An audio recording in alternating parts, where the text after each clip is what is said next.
Hey, welcome to The Naked Truth, Raw and Uncensored. I'm your host, Unapologetic Monica. I'm so happy because today I'm finally recording my first episode. And to me, it's a little bit of a challenge because I'm coming out of my comfort zone. But today we're going to be talking about self love.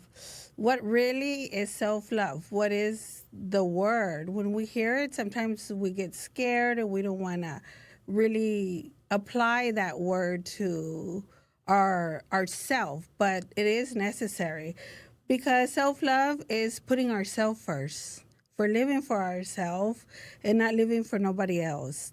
So, the more self love is a question that we need to ask ourselves. Every day we need to ask ourselves, what is it that we need to make ourselves happy? What is it that is not aligned in our body? What is it that's hurting us? We need to ask ourselves because all the answers really are truly inside of us. The only thing is that sometimes it hurts us or it scares us to face the reality because nobody wants to really heal, because healing, it's not pretty, it's not vanity, it's called survival, and it is going to be messy, but it's going to be worth it at the end. Once we start to love ourselves and put ourselves first, learning how to say no and not putting ourselves or our worth for somebody else's purpose. It's something that I had to deal with myself when I would look at myself in the mirror and I would say, I love myself. But it's one thing to say it, but to actually feel it, it's two different things. When I had a breaking point, I needed to go find resources that were going to help me.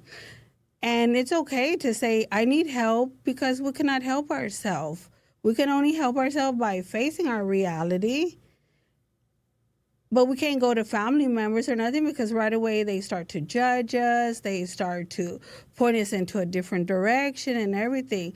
But no, sometimes self-love is just putting yourself first, doing things for yourself, like turning off the phone, going to the park, sitting down, eating by yourself. How many of us can truly say that we can actually sit down and do things just for ourselves and enjoy our own company? A lot of people can't, because I know I couldn't do it.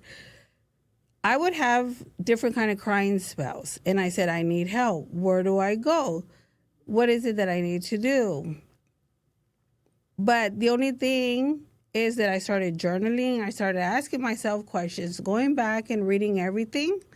In between the lines, the answer was sitting right there. It was me. I kept blaming other people instead of pointing the finger back at me. When I learned to apply myself first, get up and say, okay, I'm not going to allow myself, I'm going to cut myself from everything that's not for my good. What is draining my energy? Why do I feel like this?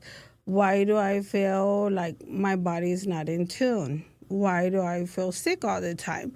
Because it was all the energy and the bad vibes that I was absorbing into my body, because our body is like a sponge. It starts to absorb everything, and our mind starts playing against us. It's like we want to do something to please other people, thinking that that's love, and we do it for them, that they're going to love us more, or they're going to want us at that moment. But the reality is no, because we can do things for other people, but they're still not going to value us or change their perspective, what they really truly think about us. What I had to do was I had to start going to meditation, juicing myself, analyzing why was I feeling like this? What is it that I needed to do? And I came to the point where I was just really living for other people. I wasn't truly living for myself.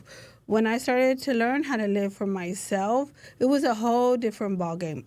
I had to cut certain people out of my life, and sometimes it is family, and that's going to hurt us, but that doesn't mean that we don't love them or nothing. We just love them from a distance.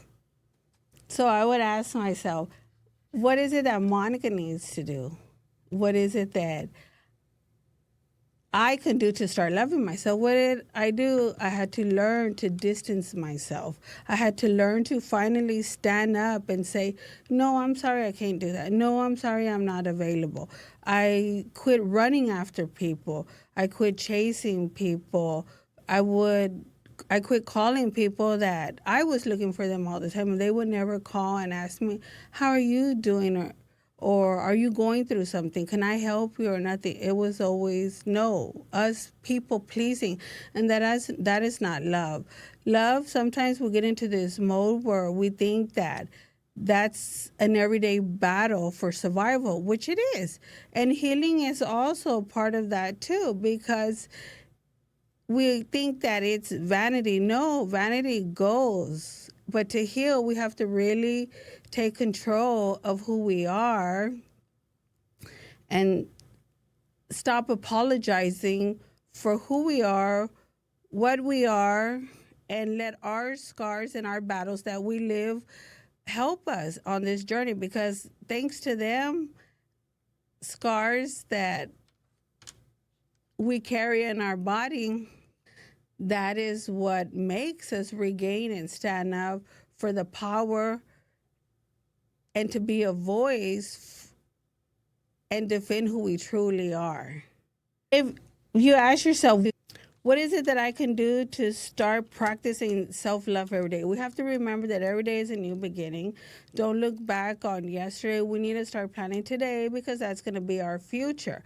So we can start practicing by putting ourselves first, going for a walk, taking a nice bath, being in gratitude with ourselves, loving ourselves, but truly feeling with our heart and saying, "I love myself, I accept myself." Always love yourself, honor yourself, and be in gratitude with yourself. And always give yourself a great big hug and honor of yourself for taking that first necessary step that you need to. If you like, if you like today's episode, like, share, and comment. If you also want to share your stories with us, then send us a DM. This is not only our space, this is also your space. This is in honor of y'all, for my love and my gratitude, and thank you for listening to us. Remember to always stay real, raw, and unapologetic. Never apologize for who you truly are.